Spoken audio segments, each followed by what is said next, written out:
Hello everyone, welcome to science section. Science section में हम chapter number 4 पढ़ रहे हैं from class 9th। In the name of the chapter is structure of the atom.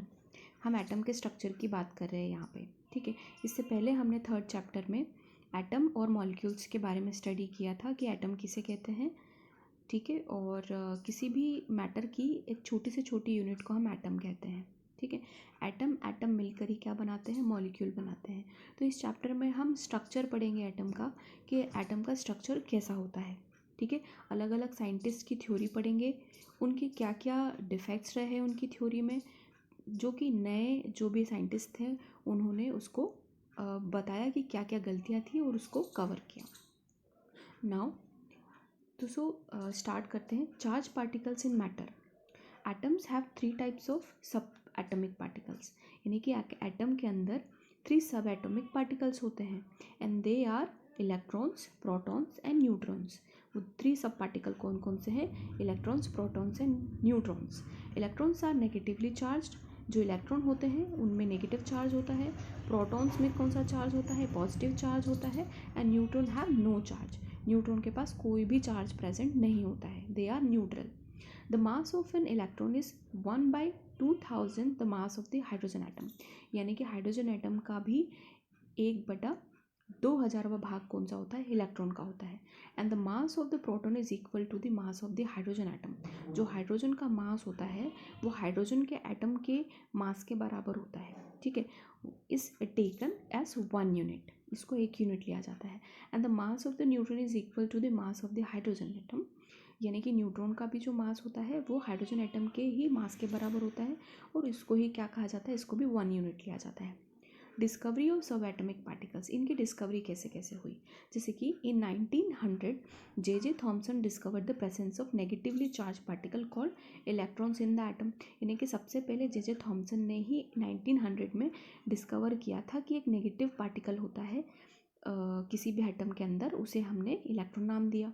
In 1886 Goldstein discovered the new radiation in gas discharge जो ने एक experiment किया था, जिसमें कि उन्होंने देखा कि कोई मतलब उसमें उन्होंने देखा कि एक गैस मतलब एक रेडिएशन निकल रही है, वो एक्चुअल में क्या थी? कैनाल रेज थी।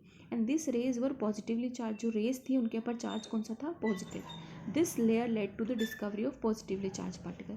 इन्हीं रेस की वजह से ही वहाँ से आप पता चला कि यहाँ पे कोई पार्टिकल है जिसके ऊपर पॉजिटिव चार्ज है, और उनको उसने क्या नाम दिया? प्रोटॉन, ठीक है। इन 1932 Chadwick discover the presence of particle. Chadwick ने 1932 में एक पार्टिकल को डिस्कवर किया, ठीक है, जिसको उन्होंने न्यूट्रॉन नाम दिया, जिसके ऊपर कोई भी चार्ज प्रेजेंट नहीं था, ठीक है। तो इस तरीके से जे थॉमसन, ई गोल्डस्टीन और चैडविक ने इलेक्ट्रॉन, प्रोटॉन और न्यूट्रॉन की डिस्कवरी की थी। अब यहाँ पे क्या होता है कि अलग अलग साइंटिस्ट ने अपने मॉडल दिए कि इस तरीके का एटम का स्ट्रक्चर हो सकता है अंदर का, ठीक है। स्ट्रक्चर ऑफ एन एटम, सबसे पहला मॉडल आया थॉमसन, ठीक है। Thomson model of an atom, J Thomson ने इसको डिस्कवर किया था। According to Thomson, an atom is similar to a Christmas pudding. Christmas pudding की तरह ही जो एटम है उसका स्ट्रक्चर रहता है, ऐसा उसने बताया। The pudding has positive charge, यानी कि जो पुडिंग है, जैसे कि हम देखते हैं एक्चुअल में प्लम पुडिंग एक मॉडल होता है, ठीक है। मतलब एक प्लम पुडिंग मॉडल इन्होंने दिया जे थॉमसन ने। और प्लम पुडिंग क्या है कि एक इंग्लिश डेजर्ट है, ठीक है, एक इंग्लिश डेजर्ट है, similar to a blueberry muffin, एक ब्लूबेरी मफिन की तरह। In Thomson's plum pudding model of the atom, the electron embedded in a uniform sphere of positive charge, यानी कि एक पॉजिटिव चार्ज का स्फेयर होता है और इसी के अंदर क्या होते हैं? नेगेटिव चार्जेस अटैच्ड रहते हैं, ठीक है। And like a blueberry stuck into the muffin, like blueberry इसके अंदर लगी हुई होती हैं। इस तरीके से उन्होंने स्ट्रक्चर बताया। The pudding had positive charge and the electrons having negative charge were like plums on the pudding. He propose that, उन्होंने अपने स्ट्रक्चर में बताया कि an atom consist of positive charge sphere, यानी कि जो एटम है उसमें पॉजिटिव चार्ज सब जगह फैला हुआ है, और इलेक्ट्रॉन्स जो है वो इसके अंदर कहीं कहीं पर अटैच रहते हैं, ठीक है, जैसे कि आपको दिख रहा है। The negative and the positive charge are equal in magnitude, यानी कि जितने नेगेटिव चार्ज हैं उतने ही पॉजिटिव चार्ज भी उस मॉडल के अंदर है। So the atoms as a whole is electrically neutral, यानी कि थॉमसन ने बताया कि ये जो एटम है उसमें जितने इलेक्ट्रॉन है उतने प्रोटॉन है, जितने नेगेटिव चार्ज है उतने पॉजिटिव चार्ज भी हैं, तो वो एक दूसरे को क्या कर देते हैं, इक्वलाइज कर देते हैं और न्यूट्रल बना देते हैं। तो एटम जो है वो है न्यूट्रल। तो क्या ऐसा होता है? नहीं। तो इसके कुछ डिफेक्ट्स थे थॉमसन मॉडल के। क्या क्या डिफेक्ट्स थे? जैसे कि Thompson model of an atom could not explain the stability of an atom. Atom की स्टेबिलिटी को नहीं बता पाया वो, क्योंकि दोनों ही एक दूसरे को न्यूट्रलाइज कर देंगे तो फिर उसका फंक्शन क्या रहेगा, ठीक है। तो स्टेबिलिटी नहीं बता पाया। That is how a positive charge in the atom holds negative charge in electron. It could not explain the position of the nucleus. Nucleus की पोजिशन नहीं बता पाया कि न्यूक्लियस है उसी के अंदर ही प्रोटॉन और न्यूट्रॉन रहते हैं, है ना। तो वो न्यूक्लियस की पोजीशन नहीं बता पाया किसी भी एटम में। स्कैटरिंग ऑफ अल्फा पार्टिकल को एक्सप्लेन नहीं कर पाया वो। तो ये सारे जो डिफेक्ट्स थे वो थॉमसन मॉडल के थे। अब बात आती है रदरफोर्ड मॉडल की, ठीक है। थॉमसन मॉडल में कुछ डिफेक्ट्स थे, इसकी वजह से रदरफोर्ड ने अपना एक्सपेरिमेंट किया। रदरफोर्ड ने अल्फ़ा स्कैटरिंग की एटम के ऊपर, तो उसने बहुत सारी चीज़ें नोटिस की। Rutherford allows a beam of fast moving alpha particle. एक फास्ट मूविंग अल्फा पार्टिकल को उसने गोल्ड फॉइल के ऊपर स्ट्राइक किया, ठीक है। और अल्फा पार्टिकल के ऊपर कौन सा चार्ज होता है? पॉजिटिव चार्ज, ठीक है। तो उसने क्या क्या ऑब्जर्व किया इस एक्सपेरिमेंट से?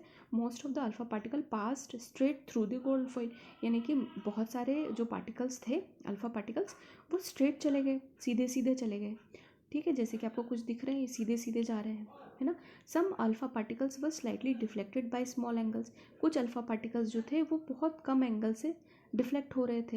And very few alpha particles appear to rebound, यानी कि बहुत से ऐसे छोटे बहुत मतलब एक दो पार्टिकल ऐसे थे जो बीच से टकरा के कहीं वापस अपनी जगह पे लौट जा रहे थे। तो इससे क्या पता चलता है कि यहाँ पे कुछ सॉलिड चीज़ है जिसकी वजह से वो टकरा के जा रहे हैं। तो कंक्लूजन क्या निकलता है यहाँ पे रदरफोर्ड अल्फा स्कैटरिंग का? एक एक्सपेरिमेंट है जो रदरफोर्ड ने किया था। Most of the space inside N atom is empty, यानी कि जो बहुत सारे पार्टिकल्स जो स्ट्रेट चले जा रहे थे ना, most of the alpha particle passed straight through the gold foil. इससे पता लगता है कि जो मोस्ट ऑफ द पार्ट है वो क्या है? एम्प्टी है किसी भी एटम में। The atom had a smaller nucleus having positive charge, यानी कि बहुत छोटा सा पार्टिकल है। इतने सारे पार्टिकल्स में से सिर्फ एक ही है जो रिबाउंड हो रहा था, है ना। तो इसी की वजह से पता चलता है कि बहुत कम जगह पर एक स्मॉल न्यूक्लियस प्रेजेंट है जिसके ऊपर पॉजिटिव चार्ज है। Because some of the alpha particle having positive charge was slightly deflected by small angles. The size of the nucleus is very small compare to the size of the atom, यानी कि जो atom है उसका size के comparison में nucleus का size बहुत कम है, जिसकी वजह से ही रिबाउंड हो रहा था, ठीक है। एक alpha particle positive charge and the mass of the atom is in the nucleus. Rutherford's model of an atom क्या है? An atom has a positive charge nucleus at the centre and most of the mass of the atom is in the nucleus. यानी कि इस Rutherford model से हमें क्या पता चलता है कि जो है atom has a positively charge nucleus, यानी कि जो न्यूक्लियस है उसके ऊपर कौन सा चार्ज है? पॉजिटिव चार्ज है, और वो कहाँ पे प्रेजेंट है? सेंटर में। And most of the mass of the atom is in the nucleus, यानी कि जो जितना भी मास है, यानी कि ज़्यादा से ज़्यादा जो मास है एटम का वो कहाँ पर प्रेजेंट होता है? न्यूक्लियस में। And the electrons revolve around the nucleus in different orbits, यानी कि जितने भी इलेक्ट्रॉन्स हैं वो न्यूक्लियस के सराउंडिंग ही रिवॉल्व करते हैं और अलग अलग ऑर्बिट में रिवॉल्व करते हैं। इससे रदरफोर्ड मॉडल से पता चलता है। Now the size of the nucleus is very small as compare to the size of the atom. Nucleus का साइज़ पता चलता है कि एटम के कंपैरिजन में न्यूक्लियस का साइज़ जो है वो बहुत ज़्यादा छोटा है, ठीक है। तो ये जितनी भी चीज़ें थी रदरफोर्ड ने बताई। अब रदरफोर्ड के भी कुछ डिफेक्ट्स थे, ठीक है। उसकी थ्योरी भी एकदम सक्सेसफुल नहीं रही।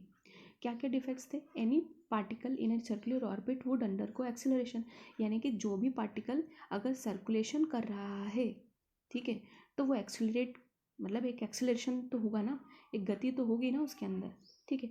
ड्यूरिंग एक्सेलरेशन, यानी कि एक्सेलरेशन करते वक्त the charge particle would radiate energy, जो भी चार्ज पार्टिकल है या इलेक्ट्रॉन है वो रेडिएट करेगा एनर्जी को एमिट करेगा, है ना। And so the revolving electron would loss energy, जिसकी वजह से क्या होगा कि इलेक्ट्रॉन जो है वो अपनी एनर्जी को क्या करेंगे? लॉस कर देंगे, ठीक है।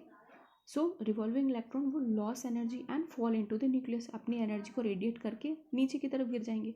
तो ऐसे तो सारे ही इलेक्ट्रॉन जो है वो न्यूक्लियस में जाके गिर जाएंगे, ठीक है, जो कि क्या बताता है, अनस्टेबिलिटी ऑफ द एटम, है ना, और एटम क्या होता है, स्टेबल होता है, ये हम जानते हैं। तो इसी तरीके से जो रदरफोर्ड मॉडल है उसमें भी डिफेक्ट्स आ गए। ठीक है, so this is the first part of the chapter. Thank you all of you.